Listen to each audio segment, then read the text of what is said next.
तो इस फिल्म की शुरुआत होती है एक घर को दिखाते हुए, जहां हम एक लड़की डार्सी को देखते हैं। वो काफी डरी हुई थी, एक अलमारी में छुपी होती है। उसके हाथ में डॉल भी थी जिससे वो बातें कर रही थी। डार्सी दरअसल अपने डैड से छुप रही थी, जो काफी गुस्से वाले और जालिम इंसान थे। वो डार्सी को बहुत मारा करती थी। इस टाइम भी वो उसे ही ढूंढ रही थी। अब किसी तरह वो डार्सी को ढूंढ कर अलमारी से बाहर निकालती है। उसे अपनी बेटी पर काफी गुस्सा था, इसीलिए वो उसे पीटने लगता है, क्योंकि डार्सी ने घर की साफ सफाई नहीं की थी। यहाँ हमें पता चला कि डार्सी की माँ नहीं है, उन्होंने खुद ही अपनी जान ली थी। वो अपने डैड को रोते हुए कहती है कि मैं अपनी तरफ से अच्छा करने की कोशिश करती हूँ, घर को साफ भी रखती हूँ, लेकिन कभी कभी नहीं हो पाता क्योंकि मुझे स्कूल भी जाना होता है। इस पर उसके डैड कहते हैं कि सारा दिन तुम डॉल से खेलती रहती हो, कोई काम नहीं करती। और क्योंकि उसके डैड इस बात से चिढ़ गए थे, इसलिए वो डॉल को तोड़ने लगते हैं। हालांकि उसने अपने डैड को मना भी किया, लेकिन जब वो नहीं रुके तो डार्सी की आंखों में जैसे खून उतर आया हो। वो कैंची से अपने डैड पर हमला करके उनकी जान ही ले लेती है। इसके बाद सीन बदलता है और हम देखते हैं एस्ट्रिड को। वो डार्सी की पड़ोसन होने के साथ साथ उसकी दोस्त भी थी,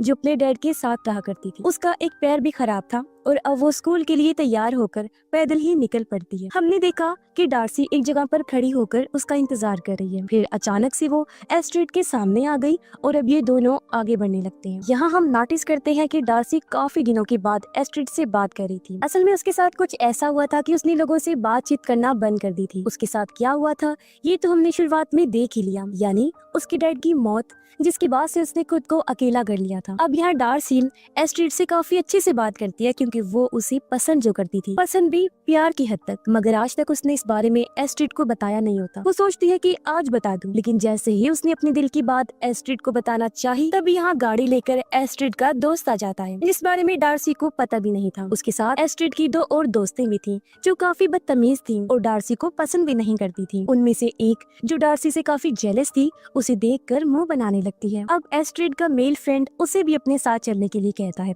लेकिन वो ये कहकर मना कर देती है कि नहीं, तुम लोग जाओ, मैं डार्सी के साथ जा रही हूँ। पर यहाँ डार्सी उसे ये कह देती है कि इट्स ओके, कोई बात नहीं, तुम चली जाओ, मैं खुद आ जाऊंगी। हालांकि वो ऐसा चाहती तो नहीं थी, मगर उसने कह दिया और अब डार्सी भी उन लोगों के साथ चली जाती है। जिसके बाद वो जाती है एक थेरेपिस्ट डॉक्टर के पास, क्योंकि उसके दिमाग का इलाज चल रहा था। वो अक्सर टेंशन लेने से डिप्रेशन में चली जाती थी, इसीलिए ही वो थेरेपी ले रही थी। यहाँ उसकी डॉक्टर अपना सेशन शुरू करती है। तब डार्सी उसे बताती है कि मेरे डैड ने पीना छोड़ दिया है। हम जानते हैं कि वो झूठ बोल रही है, क्योंकि अभी तक किसी को ये नहीं पता कि उसने अपने ही डैड को मार दिया है। सेशन आगे बढ़ा, जहाँ डार्सी डॉक्टर को बता देती है कि आखिरकार मैंने फैसला कर लिया है कि मैं अपने दिल की बात एस्ट्रिड को बता दूंगी। ये सुनकर डॉक्टर ने उससे पूछा, क्या जैसा तुम उसके लिए महसूस करती हो वो भी तुम्हारे लिए ऐसे जज्बात रखती है? इस पर डार्सी कहती है, उसका तो एक मेल फ्रेंड है, लेकिन खैर जो भी है, मुझे इस बात से कोई फर्क नहीं पड़ता। अब ये सुनकर उसकी डॉक्टर थोड़ी परेशान हो जाती है, क्योंकि उसे डार्सी की हालत का पता था कि वो कंट्रोल से बाहर हो जाती है,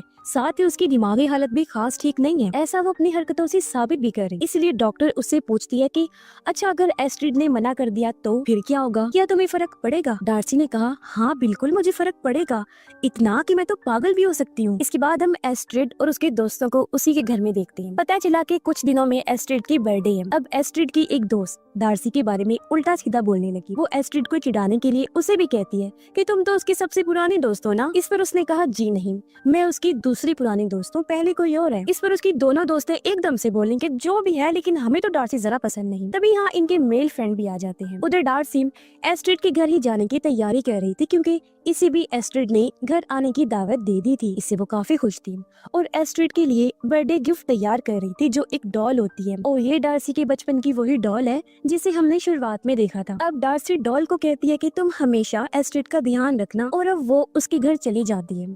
उसने आज ही एस्ट्रिड को उसका बर्थडे गिफ्ट दे दिया था। डार्सी उसके दोस्तों से भी मिलती है, मगर जब एस्ट्रिड उसके लिए ड्रिंक लेने गई तो पीछे से उसके दोस्त डार्सी का मजाक बनाने लगते हैं। जेलस दोस्त तो ये भी कहती है कि डार्सी बहुत ही अजीब है, उल्टी सीधी चीजें खाती रहती है। इस पर सभी लोग उस पर हंसने लगे और गुस्से में वो वहाँ से चली जाती है। तब यहाँ एस्ट्रिड भी आ गई। उसके दोस्त कहते हैं कि पता नहीं क्यों अचानक डार्सी चली गई, मगर एस्ट्रिड को पता था कि जरूर इन लोगों ने ही उसे कुछ उल्टा सीधा बोला होगा जब भी वो चली गई। खैर, यहाँ उसके दोस्त उसे डार्सी का दिया हुआ गिफ्ट खोलने का कहते हैं। गिफ्ट खोलकर वो उसे डॉल को बाहर निकालते हैं। सबने मुंह बना लिया, क्योंकि वो उन्हें अजीब लग रही थी। इस पर एस्ट्रिड कहती है कि मुझे तो इस डॉल में कोई प्रॉब्लम नहीं लग रही, आम ही गुड़िया है और मेरी बर्थडे का गिफ्ट है। उसके दोस्तों ने बड़ी अजीब बात कह दी कि ये तो बिल्कुल डार्सी के जैसे ही दिख रही है।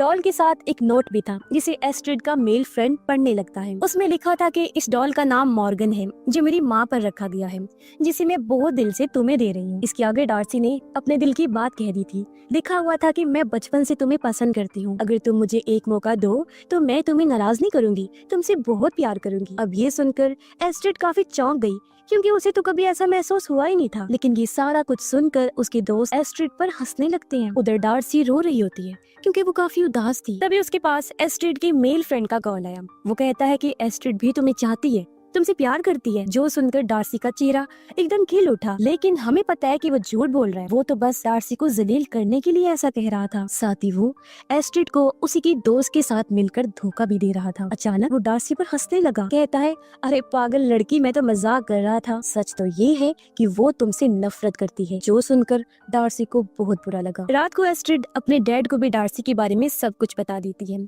उसके डैड ने बताया कि उसकी मॉम मॉर्गन और मैं दोस्त हुआ करती थी और उस बेचारी के साथ बहुत बुरा हुआ था। इस पर एस्ट्रिड ने पूछा कि आखिर उन्हें हुआ क्या था। उसके डैड ने जवाब दिया कि फिलहाल बेटा मैं तुम्हें कुछ नहीं बता सकता। अब एस्ट्रिड अपने डैड को डार्सी का दिया हुआ गिफ्ट भी दिखाती है, पर इतने में ही डार्सी उनके घर ही आ गई, जिसकी हालत काफी खराब लग रही थी। वो एस्ट्रिड को कहती है क्या तुम मुझे प्यार नहीं कर सकती। तब एस्ट्रिड उसे समझाने की कोशिश करती है तो फौरन वो बोल पड़ी कि तुम मुझे मत समझाओ, मैं सब जानती हूँ कि तुम मुझसे नफरत करती हो ना, ऐसा मुझे तुम्हारे मेल फ्रेंड ने बताया है। एस्ट्रिड जवाब देती है कि ऐसा कुछ भी नहीं है, वो झूठ बोल रहा है। अब डार्सी उसे कहती है कि मैं अपना प्यार साबित करके रहूंगी, मैं खुद को आग लगाकर जला लूंगी। इतना बोलकर वो चली जाती है। एस्ट्रिड जल्दी से डैड के पास आई, घबराते हुए इन्हें सारी बात बता देती है और कहती है उसे हमारी जरूरत है। दोनों बाप बेटी डार्सी को ढूंढने के लिए निकल पड़ी। बीच सड़क में इन्हें वो मिल तो गई, लेकिन उसने खुद को आग लगाकर जला लिया था और वो खत्म हो गई थी, जो देखकर एस्ट्रिड काफी रोने लगती है। अगले दिन डार्सी का फ्यूनरल था जब उसे दफन किया जा रहा था। यहाँ पर एस्ट्रिड और उसके दोस्तों के अलावा और भी कई सारे लोग आए हुए थे। एक दोस्त को तो काफी बुरा लग रहा था कि ये सब हमारी वजह से हुआ है शायद, लेकिन जेलिस दोस्त को अभी भी कोई फर्क नहीं पड़ रहा था। यहाँ पर डार्सी की डॉक्टर भी थी जिसे भी काफी दुख था। तभी उसके पास डिटेक्टिव आते हैं क्योंकि वो उसे पूछताछ करना चाहते थे। वो डॉक्टर को अपना कार्ड देकर अगले हफ्ते मिलने का कहता है। इसके बाद रात का सीन दिखाया गया जहाँ एस्ट्रिड सोई हुई थी। उसके पास मॉर्गन डॉल भी रखी हुई थी, पर हैरत उसका सर अपने आप ही घूम जाता है, यानी कि इस डॉल में जरूर कोई गड़बड़ थी और कुछ बहुत ही बुरा होने वाला था। अगले दिन डिटेक्टिव डॉक्टर से डार्सी के बारे में पूछताछ करने आता है। तब डॉक्टर उन्हें बताती है कि वो अक्सर डिप्रेशन में रहा करती थी। वो दोनों उसके डैड के बारे में भी बात करते हैं।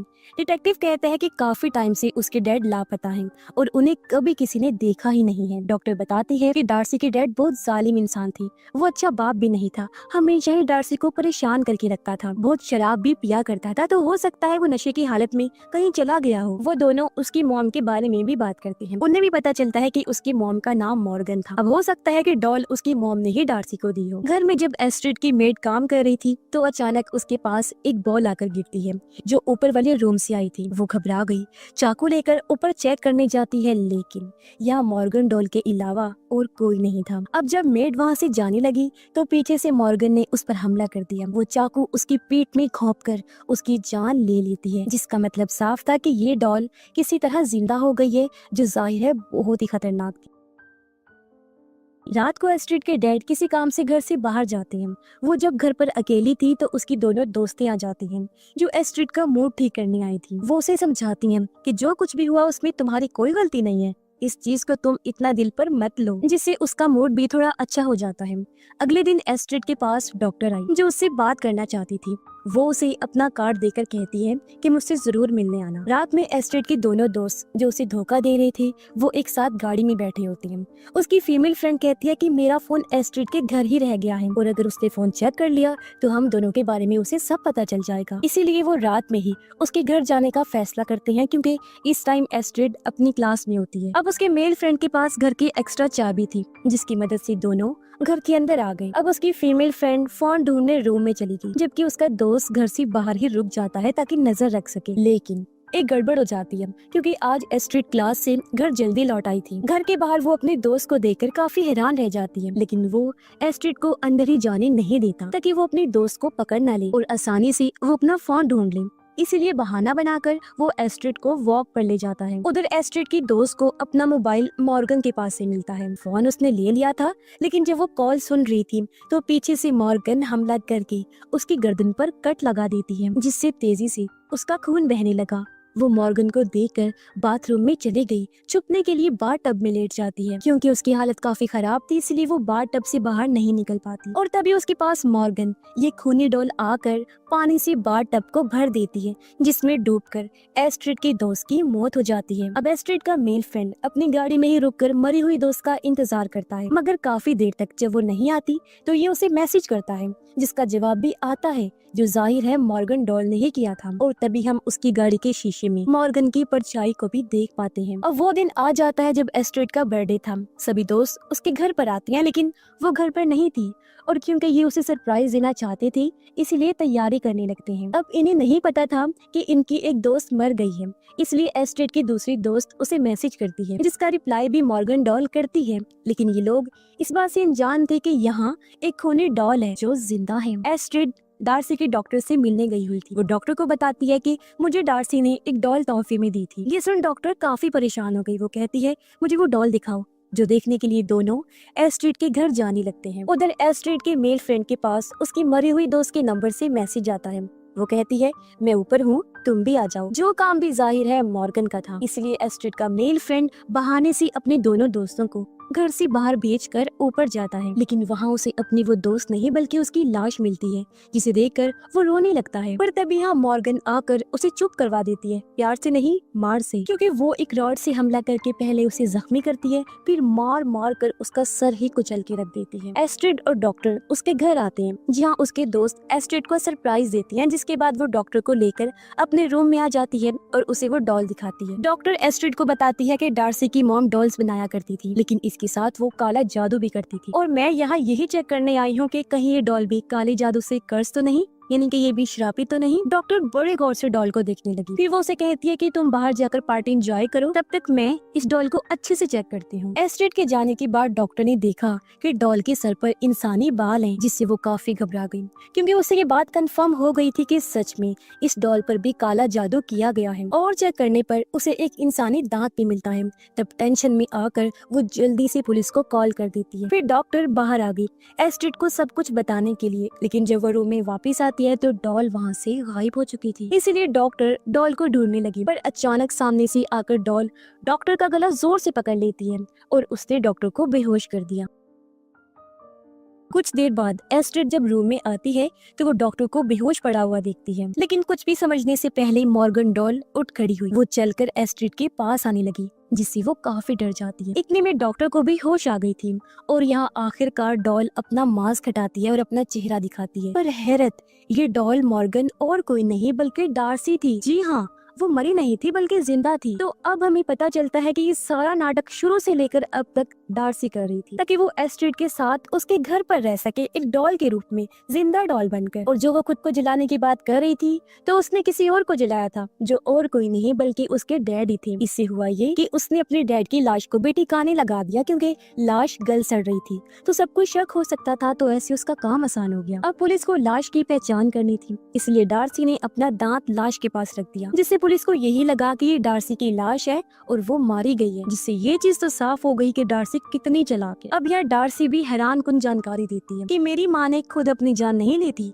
बल्कि उन्हें डैड ने मारा था, और मैंने भी अपनी जिंदगी के कुछ बुरे लोगों को मार दिया है, जैसे कि तुम्हारी मेड और तुम्हारे दोनों दोस्त जो तुम्हें धोखा दे रही थी। और ये बात सुनकर एस्ट्रिड को काफी बुरा लगा, लेकिन डार्सी कहती है कि मैं तुमसे प्यार करती हूँ ना, तो ये सब मैंने तुम्हारे लिए ही किया है, इसलिए अब तुम भी मुझे अपना लो। लेकिन एस्ट्रिड जो पूरी तरह घबराई हुई थी, कुछ भी बोलने की हालत में नहीं थी। अब डार्सी एस्ट्रिड को कहती है कि तुम अपने घर से सभी लोगों को किसी बहाने से भेज दो, लेकिन अगर तुम ऐसा नहीं करोगी तो मैं डॉक्टर को मार डालूंगी। इस पर एस्ट्रिड ने ऐसा ही किया, वो सभी लोगों को वहाँ से भेज देती है। इसके बाद जब वो रूम में वापस आई तो उसे अपने डैड की आवाज आती है, जो घर वापस आ गई थी। अब इससे पहले एस्ट्रिड अपने डैड को मदद के लिए आवाज लगाती, तभी डार्सी उसका मुंह बंद कर देती है और कहती है कि तुम्हें भी तुम्हारे डैड की कोई जरूरत नहीं है। इस पर एस्ट्रिड ने कहा कि मेरे डैड ही मेरे सब कुछ हैं। ये सुन डार्सी को गुस्सा आ गया और वो एस्ट्रिड को बेहोश कर देती है, क्योंकि अब उसका इरादा था एस्ट्रिड के डैड को खत्म करना। इसीलिए वो चाकू लेकर सीधा उनके पास जाती है, उनके गले पर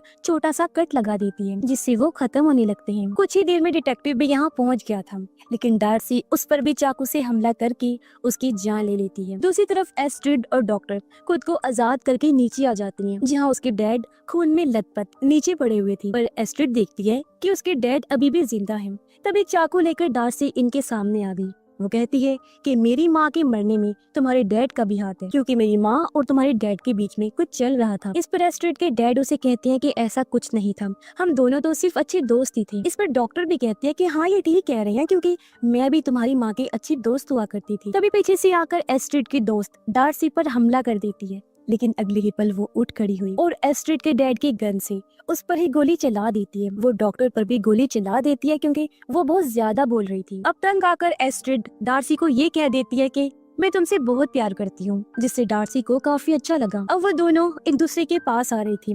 एस्ट्रिड उसे एक ब्रेसलेट देती है जो डार्सी ने ही उसे दिया था। वो डार्सी को कहती है कि पहले ये मैंने पहना था, लेकिन अब इसे पहनने की बारी तुम्हारी है। एस्ट्रिड फिर उसे गले लगाने के बहाने से पास बुलाती है, लेकिन मौका पाकर चाकू से उस पर वार कर देती है। अब एस्ट्रिड को लग रहा था कि डार्सी खत्म हो गई है और सब ठीक हो गया है, लेकिन एक बार फिर डार्सी खड़ी हो जाती है। जी हाँ, इस बार एस्ट्रिड उसे शूट करके सच में उसकी जान ले लेती है। सब शांत होने के बाद एस्ट्रिड और डॉक्टर बात कर रही होती हैं कि खुशकिस्मती से उसके डैड बच गए। वो उस डॉल को सबूत के तौर पर घर में ही रख लेती हैं, ताकि वो पुलिस को डार्सी के बारे में सब कुछ बता सके। लेकिन हम एक खौफनाक सीन देखते हैं। अचानक डॉल का सर हिलने लगता है, जिससे हम समझ जाते हैं कि क्योंकि डार्सी की मॉम मॉर्गन ने डॉल पर काला जादू किया था, तो अब इसमें डार्सी की आत्मा आ चुकी होगी, क्योंकि एस्ट्रिड के लिए जो उसका प्यार था वो पागलपन की हद तक था, और अब न जाने उसका प्यार हासिल करने के लिए वो कितने लोगों की जान लेगी। और इसी भयानक एंडिंग के साथ ही ये फिल्म इधर ही खत्म हो जाती है।